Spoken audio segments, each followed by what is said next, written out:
Muy buenas tardes a todos y a todas. Soy la licenciada Luján Aragonés Lucila Margot, coordinadora de la Tecnicatura de Enfermería del Hospital Profesor Dr. Manuel Güemes de Aedo. Estoy encantada de compartir este espacio con ustedes en este capítulo del curso de urgencias pediátricas con este tema de atención del síndrome febril pediátrico. Y bueno, cuando hablamos de fiebre en realidad aparece como un monstruo que no es ajeno a nadie de los que trabajamos en el ámbito de la salud, ¿verdad? Y que tiene que ver con esta preocupación excesiva por ahí de los padres y que a su vez tiene que ver con un desconocimiento de lo que realmente es la fiebre. Pretendemos desde este espacio aclarar algunas dudas, llevarles a ustedes algunos conceptos que por ahí están en estos momentos controvertidos y estudiados, y también, ¿por qué no incentivar un poco a que cada uno haga una exploración sobre este tema y podamos entre todos llegar a encontrar algunas pautas de cuidado en este tema que a veces pareciera como que es un tema sencillo, pero realmente es un tema que merece bastante estudio.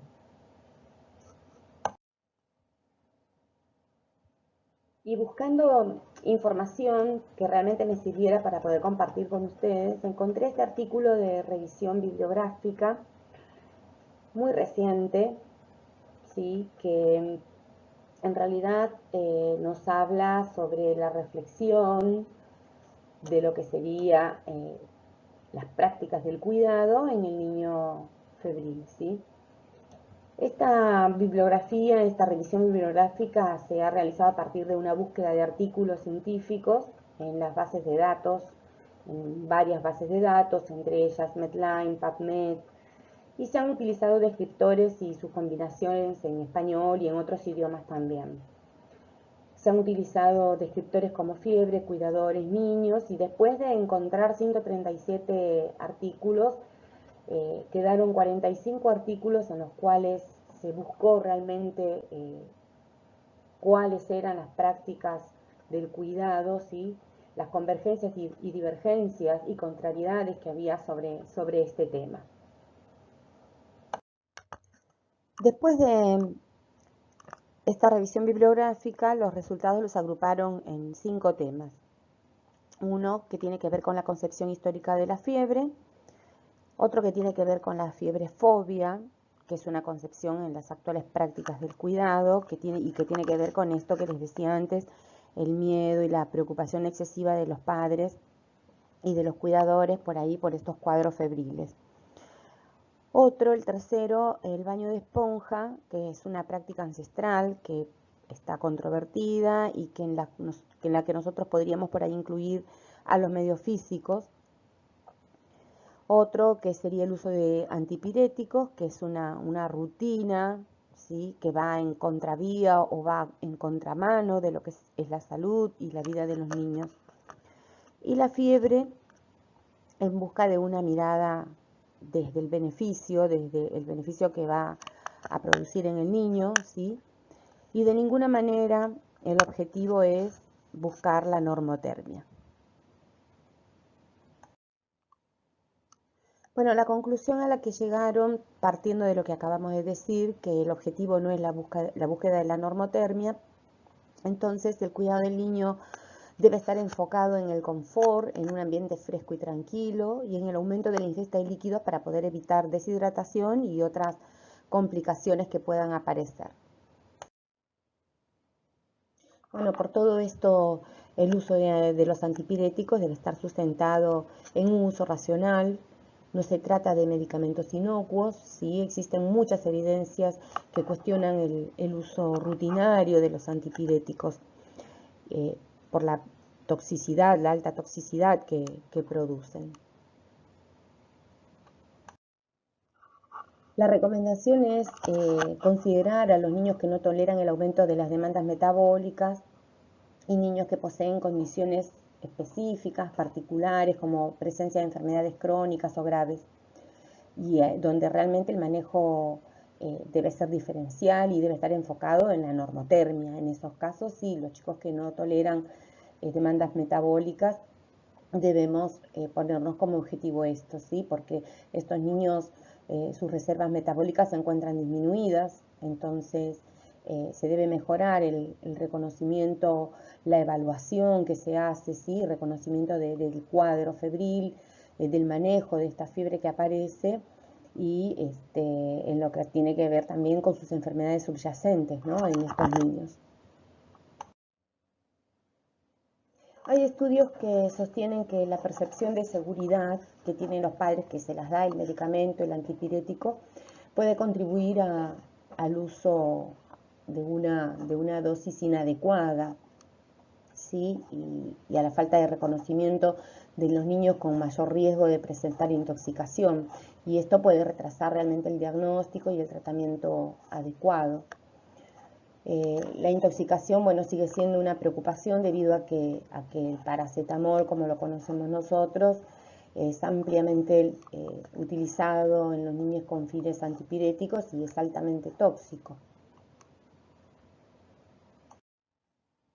Bueno, en esta revisión bibliográfica se habla bastante de lo que es la aplicación de medios físicos, ¿sí? Para buscar el enfriamiento de los niños en el cuadro febril, pero que de una manera muy abrupta provoca un desnivel en esos termorreceptores, produciendo estímulos contrarios, ¿sí? A lo que uno realmente quiere. En consecuencia, esto va a generar más calor para alcanzar el nivel adecuado de termorregulación del niño. Entonces, la fiebre, dice, al realizar un baño de esponja o colocar medios físicos, lo que hace es producir un cambio brusco de la temperatura, que lo que hace es obligar al organismo, mediante mecanismos autorreguladores, a poder compensar esa pérdida de calor a partir de la activación de la región posterior del hipotálamo. Esto tiene que ver con la fisiología de la fiebre. De esta manera, el efecto inmediato va a ser la conservación de calor con una mayor producción de calor y provocando un fenómeno de rebote por el aumento de la temperatura. Entonces, es llamar un poco a la reflexión, ¿no? De las prácticas de cuidado que venimos usando nosotros. Además, más adelante también lo habla de producir incomodidad, ¿no? Al niño, porque ustedes lo saben y nosotros lo hemos vivido, que cuando uno hace uso de los medios físicos, inclusive cuando uno los utiliza, ¿no? En adultos, y quien no ha estado caliente y tocado un poco de agua fría, y en realidad el contraste es bastante fuerte, ¿no? Hay una diferencia muy que provoca un disconfort, ¿sí? En los niños más pequeños por ahí lo que va a hacer es producir un llanto intenso por la molestia. Bueno, sí, si bien es cierto que en un principio la fiebre baja, también es cierto que se estimula un efecto contrario, además de la incomodidad, como veníamos hablando, ¿no? Entonces, no, la sugerencia es no usar métodos de enfriamiento externos por la incomodidad que produce, ¿sí? Y que el niño puede comunicar a través de ese intenso llanto. Bueno, sumado a esto, la revisión sistemática concluye que los estudios analizados, no hay mucha evidencia científica de la recomendación de estas prácticas, ¿sí? Del uso de los medios físicos o enfriamiento externo. Pero bueno, se recomienda no usarlos, ¿sí? Porque reduce mucho la temperatura a causa de mecanismos efectores que producen escalofríos, y esto aumenta la tasa metabólica, y en niños, bueno, como dijimos anteriormente, que tienen patologías subyacentes, aumentar la tasa metabólica cuando ellos tienen más bien un desnivel ya metabólico genera mucha más incomodidad. Entonces, hay que prestar atención y tener en cuenta, bueno, todo esto, ¿no? Para poder tomar decisiones y prácticas que realmente estén recomendadas. Bueno, un poco acá para poder entender, ¿sí? Un poquito lo que es la fiebre, ¿no? Y la fiebre realmente es provocada por cambios en el centro termorregulador de la región anterior del hipotálamo, ¿sí? Y que se va a manifestar con elevación de la temperatura corporal por encima de la variación circadiana normal. Durante el día, bueno, manejamos temperaturas diferentes según el horario del día. Y para hacer una diferenciación de lo que sería el síndrome, bueno, el síndrome, además de ese aumento de la temperatura corporal, va a tener también signos y síntomas. Y esos signos y síntomas son circulatorios, respiratorios, digestivos, ¿sí? Síntomas producidos en el sistema nervioso, ¿sí? Y todo esto tiene que ver, bueno, con la taquicardia que aparece, la hipotensión, soplos cardíacos, sistólicos, ¿sí? Cambios en la respiración, también va a haber manifestaciones digestivas, como les dije antes, los niños van a estar anoréxicos, apáticos, ¿sí? Van a tener una sensación de empacho gástrico, por ahí una sed excesiva por la deshidratación, bueno, estanguina petentes, dolor de cabeza, sudoración, los escalofríos, bueno, y pueden llegar hasta los delirios, convulsiones, inclusive el herpes. Lo importante es que, bueno, que los padres puedan llegar a entender que la fiebre es una respuesta fisiológica, normal, que no representa un peligro y que debe distinguirse de la condición subyacente de alguna enfermedad que pueda estar provocándola, ¿sí? Y que solo en un número pequeño de los casos puede presentarse como una enfermedad grave, ¿sí? La fiebre, lo que uno tiene, el concepto equivocado que uno tiene es que produce un daño en el niño, ¿sí? Y por el contrario, la fiebre lo que va a producir es un bien, pero las preocupaciones muy exageradas con respecto a un daño cerebral que pueda aparecer incluso con la muerte están muy presentes y están muy vivos en los padres, ¿sí? Porque existe el miedo, la preocupación. Ellos creen que estos daños que puedan aparecer o la muerte es consecuencia de la fiebre, ¿sí? Y no saben que la fiebre puede ser consecuencia de una enfermedad, de una patología subyacente, ¿sí? Bueno, un poquito de fisiopatología, ¿sí? Muy cortito para hablar de esta alteración de la termorregulación, ¿sí? Por un ajuste hacia arriba del termostato hipotalámico. Bueno, este punto de regulación termostática se aumenta debido a la acción de sustancias exógenas como bacterias, virus, hongos, fármacos, ¿sí? A todo esto se le llaman pirógenos externos o exógenos, ¿no? Sustancias exógenas. Bueno, estas sustancias exógenas además, ¿sí? Van a disparar a que las células inmunitarias, ¿sí? Que son de la inmunidad innata, vayan a secretar citocinas innatas, que se llaman pirógenos endógenos o citoquinas pirógenas. Luego de ser sintetizadas estas citoquinas pirógenas, van a pasar a la circulación sanguínea y ahí van a estimular a receptores neuronales, ¿sí? En el hipotálamo anterior. Bueno, esta estimulación va a producir prostaglandinas, ¿sí? Y adenosín monofosfato, ¿sí? Que después van a ajustar el termostato hipotalámico a un punto más alto. Y una vez fijado el nuevo punto termorregulador, se va a mantener la temperatura corporal a merced de mecanismos homeostáticos, como son la vasoconstricción cutánea, que se genera justamente para conservar el calor, y los escalofríos, que van a colaborar en la termogénesis. Bueno, acá un cuadrito que habla de los pirógenos, que son estas sustancias que es productoras de fiebre y que van a ser externas o exógenas y endógenas, ¿sí? Bueno, los exógenos son ajenos al huésped y son los que van a disparar que se produzcan las sustancias endógenas, ¿sí? Estas sustancias endógenas son producidas por la infección y la inflamación que se produce a raíz de esos exógenos ajenos al huésped que la dispararon. Bueno, estas sustancias endógenas son polipéptidos elaborados por distintas células del huésped y que formados localmente o en todo el organismo van a penetrar en la circulación y producen fiebre actuando sobre el centro termorregulador del hipotálamo, ¿sí? Y bueno, estas sustancias exógenas van a actuar estimulando células del huésped como monocitos y macrófagos y a disparar lo que dijimos anteriormente, los endógenos.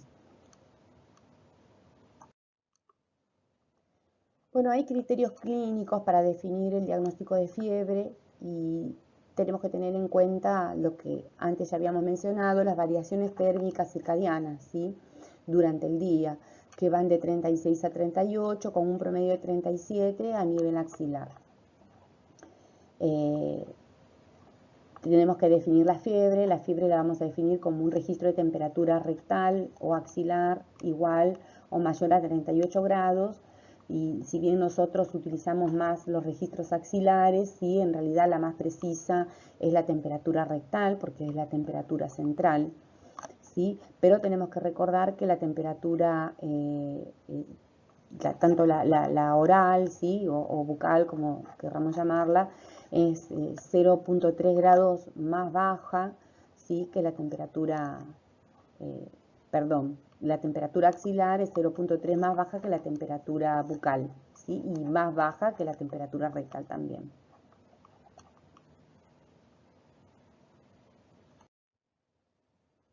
Bueno, es importante como enfermeros que nosotros podamos tener conceptos básicos referidos a la fiebre, ¿sí? Sin dejar de lado que la fiebre desempeña un papel importante, integral en la lucha contra la infección, y que aunque pueda ser molesta esta fiebre, bueno, no requiere tratamiento en un niño sano. Hay muchos estudios que indican que bajar la temperatura prolonga más bien otras enfermedades, ¿sí? Bueno, la fiebre aumenta el metabolismo, impone exigencias al aparato cardiopulmonar, por lo tanto puede ser también deleteria en niños con compromiso pulmonar o cardíaco o con deterioro neurológico. Asimismo puede ser también un catalizador de convulsiones febriles, ¿sí?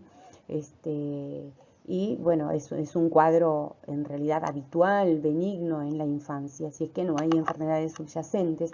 Pero bueno, es importante que nosotros tengamos todos estos conceptos, ¿sí? Y que sepamos y podamos diferenciar en realidad, considerando la terminología, ¿sí? Para poder interpretar y comparar estudios sobre el foco febril, el síndrome febril sin foco.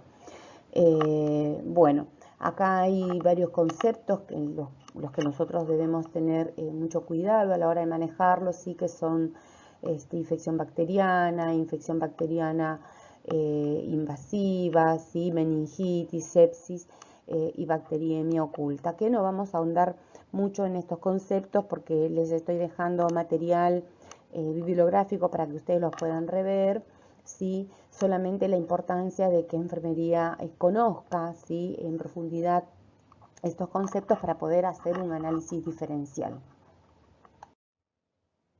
Bueno, también asimismo nosotros como profesionales de la salud, como enfermeros, debemos conocer la etiología y la sintomatología de la fiebre en los niños. Y para eso, bueno, con referente a la etiología, sabemos nosotros que puede ser producida tanto por procesos infecciosos, que un 90% en realidad es producido por procesos infecciosos que tiene que ver con la edad de los niños, ¿sí? Que esto es un factor determinante. Los jóvenes tienen mayor frecuencia de infecciones víricas, mientras que los mayores pueden presentar infecciones bacterianas agudas, y que otro grupo son las enfermedades inflamatorias y autoinmunes, ¿sí? Además, las neoplasias también son una etiología para productoras de fiebre. Bueno, las manifestaciones clínicas son bien conocidas por todos y sabemos que van desde escalofríos, artralgias, son dolores musculares, dolores de articulaciones, dolores de espalda, anorexia, los chicos no quieren comer, somnolencia, sudoración, cambio de nivel de conciencia, convulsiones, puede aparecer herpes labial, albuminuria, aumento de temperatura corporal, aumento de la frecuencia cardíaca, aumento de la presión arterial con aumento de la TEA media. Así que bueno, los chicos van a encontrarse en un primer momento, en una primera etapa, con una piel fría y seca. Después, en una segunda etapa, va a haber una meseta donde estén con temperatura, ¿sí? Que donde uno se los encuentre calientes. Y después, en una etapa ya, en la etapa de efervescencia de la fiebre, va a ser una etapa de sudor, de transpiración. Existen tres fases a nivel sintomatológico, ¿sí? Hablando de la sintomatología. Hay una primera etapa de elevación de la temperatura que va acompañada de piloerección y vasoconstricción, en donde vamos a encontrar la piel fría, seca, con hipertensión, taquicardia. Va a haber una sobrecarga para los sistemas circulatorios, ventilatorio, hormonal y metabólico. Después va a aparecer una etapa o una fase de meseta o de estabilización, donde se va a encontrar la piel caliente y la sed. Y finalmente acontece la fase de resolución tras la toma de antipiréticos, con una sudoración y vasodilatación, hipotensión y bradicardia, que es lo que veíamos antes en la etapa de efervescencia. Bueno, esta etapa, esta clasificación según el patrón también es conocida por muchos de nosotros, pero bueno, quería traerla como un repasito, me pareció un poco interesante, ¿sí? Poder mostrarla acá con los gráficos, ¿sí? Que representan a cada patrón, ¿sí?